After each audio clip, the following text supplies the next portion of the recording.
เธอไม่ยิ่งเล่าทุกคนข้าพเจ้าเข้าใจว่าข้าพเจ้าเป็นคนแปลกหน้าคนหนึ่งข้าพเจ้าเข้าใจว่าข้าพเจ้าเป็นผู้ชายผู้หนึ่งที่บอกผ่านวิดีโอตัวนี้ซื่อๆและสำหรับท่านแล้วข้าพเจ้าทรงสิบ่มีความหมายหยังแต่เมื่อท่านเปิดวิดีโอตัวนี้เบิ่งแล้วข้าพเจ้าขอเตือนขอบอกและขอให้ท่านนึกและเชื่อว่าท่านมีความสามารถที่จะอยู่เหนือความรู้สึกท่านมีความสามารถที่จะอยู่เหนือความเจ็บปวดและท่านเองมีค่าหลายกว่าบุคคลผู้นั้นที่ท่านมอบเวลาให้บุคคลผู้นั้นที่ทิ้งท่านไปบุคคลผู้นั้นที่ท่านมอบความรักให้แน่นอนเฮาบ่สามารถบีบกั้นหัวใจของเฮาเองให้เข้มแข็งขึ้นแล้วหักโดยบ่มีเงื่อนไขความเมตตาของเฮาบ่แม่นจุดอ่อนของเฮาความเมตตาของเฮาเป็นจุดแข็งของเฮาต่างหาก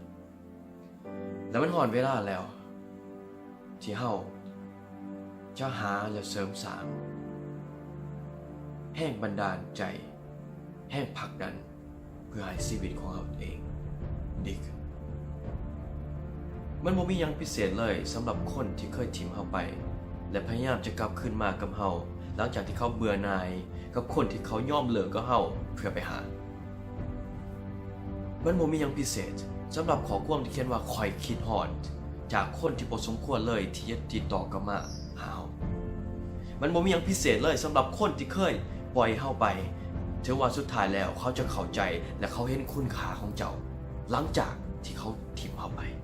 จงอยู่ให้ห่างไกลบุคคลที่บ่อยากมีความสัมพันธ์กับเจ้าแต่อยากให้เจ้าและหวังว่าให้เจ้าปฏิบัติเปรียบเหมือนว่าเขาเป็นแฟนของเจ้าจงอย่าไปสนจงอย่าไปคิด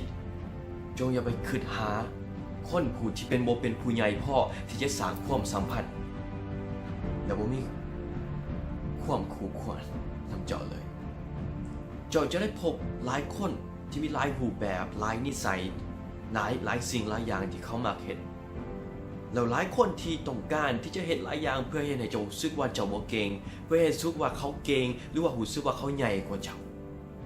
แล้วหลายคนเว้าสิ่งที่เขาเฮ็ดได้เพื่ออยากบีบกั้นคนอื่นให้คนอื่นรู้สึกว่าตัวเองน้อยเพื่อนั่นเป็นวิธีเดียวที่เฮ็ดให้เขารู้สึกว่าชีวิตเขามีความหมายและคนเหล่านี้แหละเป็นคนที่พ่ายแพ้คนที่เสียอย่างแท้จริงคนที่บ่ได้ดีหยังเลยเมื่อข่อยบอกเรื่องพวกนี้มาข่อยเชื่อว่าสื่อหลายสื่อส่งที่ขึ้นมาในหัวคิดหัวสมองของทุกๆคนที่ฟังเธอไม่ยิ่งเล่าถึงทุกคนเจ้าฮูบอจะเปรียบเหมือนเป็นดังกุหลาบดอกไม้ซึ่งมันเป็นบางสิ่งบางอย่างที่สำคัญและอยากให้ทุกคนจืดเอาไว้จงจืดจำไว้ว่าจะมีความสามารถที่จะรดน้ำมีความสามารถที่จะเพิ่มน้ำให้สวนของเจ้าเองได้จะเปรียบเสมือนเป็นดังหญิงสาวเป็นยิ่งที่โดดเด่นคือดังดาวดวงจันทร์จึงเป็นสิ่งที่สำคัญที่สุดที่เจ้าจะต้องรู้และบ่มีไผที่สามารถเสนอเอาดวงดาวนั้นไปจากเจ้าได้เมื่อเจ้าได้กลายเป็นเจ้าของท้องฟ้าในยามราตรีเช่นนี้ถึงคนที่กำลังเบิ่งวิดีโอนี้อยู่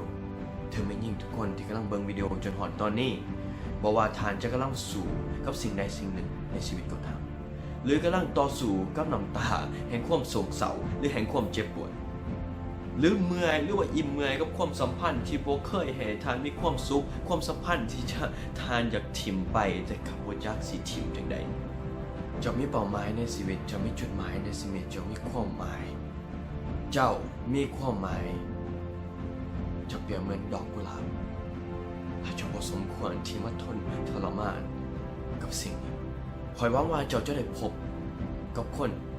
ที่เห็นความหมายเห็นคุณค่าของเจ้าคนดีแบบเจ้าเพราะเจ้าสมควรที่ได้พบกับความสัมพันธ์ที่บ่แม่นเฮ็ดให้เจ้าเสียใจแต่ก่อนที่เจ้าจะได้พบกับคนแบบนั้นจงอย่ายอมแพ้และจงอย่าลืมความตั้งใจของเจ้าจงอย่าลืมคุณค่าของตัวเจ้าเอง